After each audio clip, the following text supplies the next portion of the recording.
What's up, Thrashers, and welcome back to the ThrashManiac99 YouTube channel, and I am back for probably one of the biggest albums to come out in 2021 so far, and this one just came out this past Friday. I was going to get to it sooner, but I was slacking on so many things, but I finally sat down, took the time to check out this album today, and I am here to present to you with my review of the 17th, that's right, 17th studio release from the one and only Iron Maiden, and it's called Senjutsu, which is something Japanese, I assume. But I don't really need to get into a backstory of Iron Maiden. I feel like everybody who's watching this video is a fan of Iron Maiden, or at least knows Iron Maiden. I mean, fucking Eddie, the logo, it's fucking Iron Maiden. So, this is the first album they've put out in 6 years since the Book of Souls, which I have in my collection, and it was a great album. Now, many of us thought perhaps Book of Souls was going to be the final album, but then we heard that, well, they're working on some new material over the past few years, and now we finally got a new album. Now, here, before I talk about the album itself, I do want to ask you guys, and let me know in the comments section below, do you guys think Senjutsu is going to be the final Iron Maiden album we're ever going to get? Answer me that in the comments below. If you ask me, I honestly do think this is it for them, because they have nothing left to prove.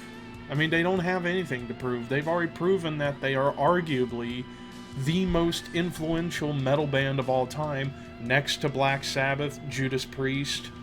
They're in the big three of the classic heavy metal, the benchmark bands that everyone strives to try and go for in terms of classic heavy metal. Sabbath, Priest, Maiden. It's those three bands just neck and neck for most influential out of them all. Arguably, Maiden, you could say, is the greatest metal band of all time. That's up for debate. But, I mean, so much wouldn't have existed without Iron Maiden. But yeah, they don't have anything to prove. I mean, they have laid down a humongous legacy that will never, ever be duplicated. But with all that said, like I said, answer me in the comments below, do you think Senjutsu is the final album we're going to get from Iron Maiden? I guess we'll have to wait and see on that. But regardless, let's talk about the album. So it's another double album, just like Book of Souls. It's a 2 discs, of almost 90 minutes worth of material, so does it hold up? Well, let's find out. So we kick things off with, on the first disc, the title track, Senjutsu. It's got a catchy opening riff, followed by Bruce's signature voice. The chorus, though, I kind of felt like, structure-wise, this was a little bit strange for me. It's like it's like almost like they were following what Metallica does on the Unforgiven songs, where it's like a heavier verse and a more melodic chorus. Here, it kind of felt like that same way. You know, the verses, you got some heavier riffs. The chorus, it gets a bit melancholic at times. But in general, it's a slower song for Maiden standards, but it's an interesting song to get the album rolling. We get into Stratego, which starts off with the classic Iron Maiden gallop, with an epic intro, and this is going to be a common thing throughout this entire album. The introductions on these songs are fantastically well written, and this is the first example of that with Stratego. And then, of course, some great riff work from Janet Gers, Adrian Smith, and Dave Murray. Nico McBrain's drum work is on point, quite groovy on this song, might I add. This, to me, is a song that could have been on an album like Seventh Son of a Seventh Son, because it kind of fits in that veneer. The Writing on the Wall, which was the opening, or not the opening, the first single of the album, and I didn't listen to it when it came out because I wanted to wait until this album, and I finally got to listen to it, and it's a very unique song for Maiden. It kind of, some people may call me crazy, but it's like, well, at first it starts with like a Western-inspired acoustic guitar, which I really, really like.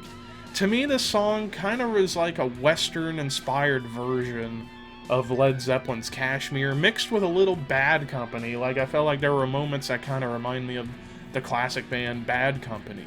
Then again, I know that Maiden were inspired by both Zeppelin and Bad Company back when they first started. But overall, I do enjoy the different influences this song brings. I don't know if it works for everybody. It worked for me. I enjoyed the track. Lost in a Lost World, we get another beautiful acoustic intro, although this time it's much more melancholic, much more depressing, before more great riffing comes in. This song, again, was another case similar to Stratego and how it could have been on Seventh Son, but it has a little bit of that Somewhere in Time era vibes on the song, and the way the song ends was one of the more depressing things about the album in terms of the atmosphere. Like the way the song ends, it's like you could have a tear flowing down your cheek and I wouldn't be upset at you.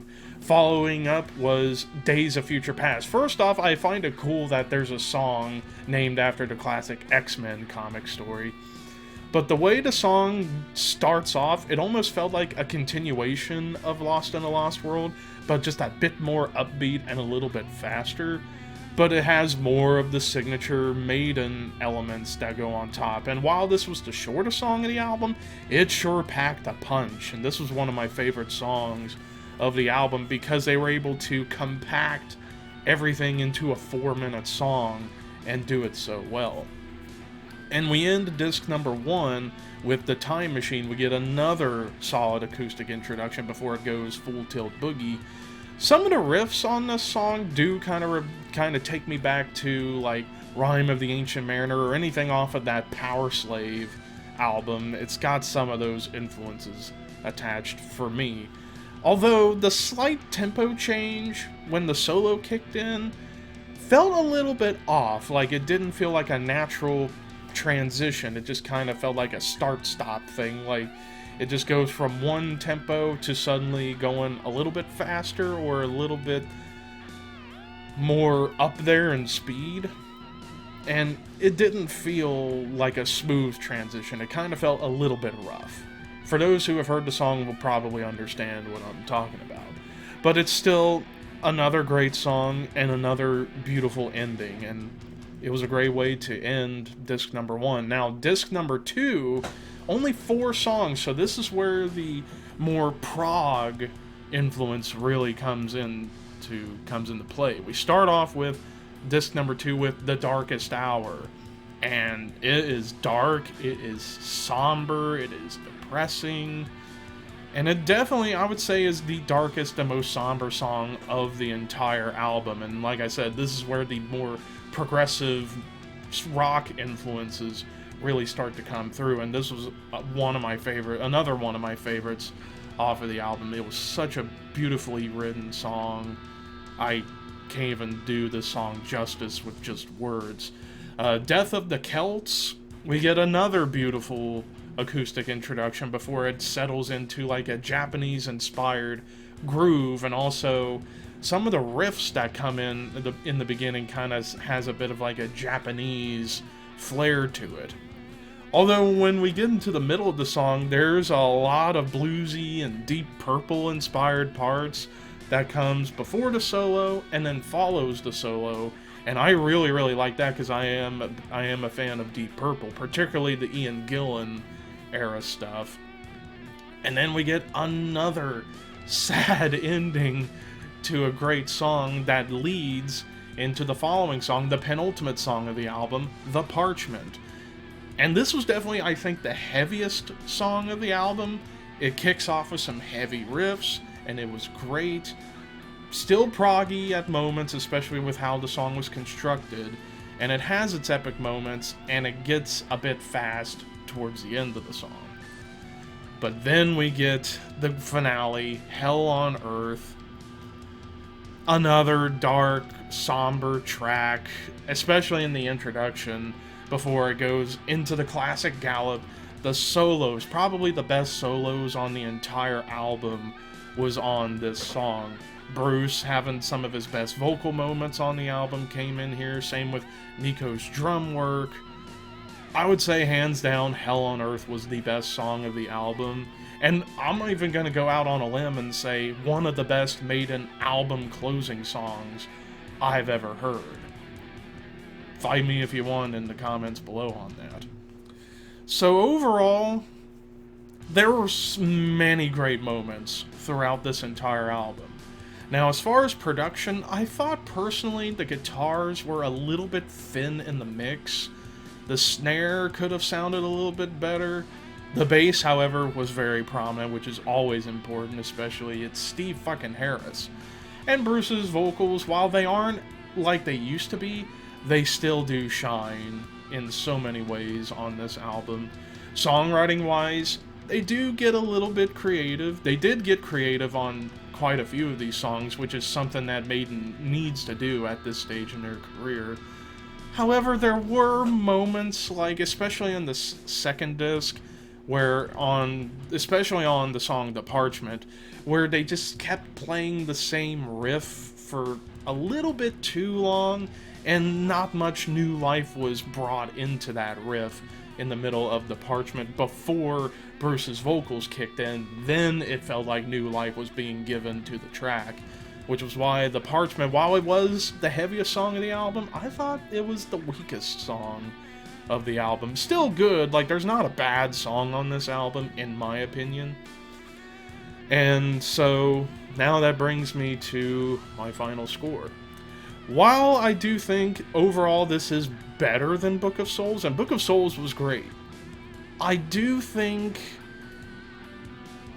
with the band being at the period that they're in their careers, arguably towards the end now, I almost feel like they're getting a bit too ambitious with their concepts and their albums. Like, this is the second straight double album we've gotten from the band, and excuse me.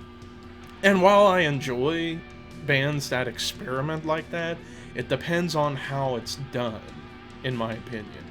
Like, I know my buddy Arthur did not like much of this album because he wants the heavy metal rather than the prog.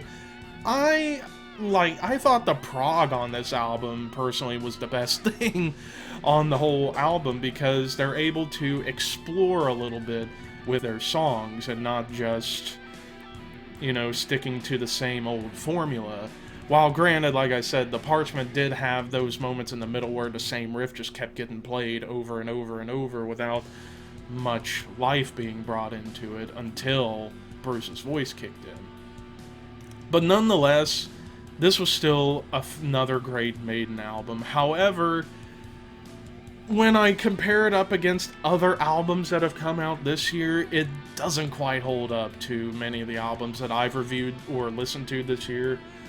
And for those reasons, I'm going to give this album an 8.5 out of 10. It's a great album. I'm definitely going to go pick it up eventually to put into the collection. And who knows, maybe the more I listen to it, the more it will grow and I might like it a bit more. And it might go up in the Album of the Year ranks. But right now, not quite in the top 10. Top 15, probably. But not top 10 unless I give it more listens and then see where it goes from there. But overall, it was a great album. Better than Book of Souls, even though Book of Souls was great. And while Book of Souls was definitely more epic and more anthemic, I thought here the balance was a little bit better in terms of the epic quality and some of the anthemic parts of Maiden's entire career came through here. But anyways, what did you guys think of Senjutsu by Iron Maiden? Let me know in the comments below, and also let me know in the comments below, do you guys think this will be the final album we're going to get from Iron Maiden, or are we going to get another one? I guess we'll have to wait and see on that. But thank you guys for watching. As far as what I'm going to review next in terms of a new album, I haven't decided on that. Could be Aborted, it could be me reviewing an album I forgot to review earlier this year. We'll see. But until then, horns high, and I will see you very soon.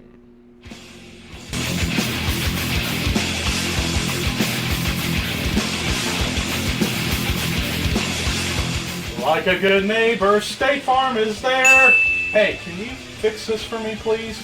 I sure can. Okay, let's see what we got to drink.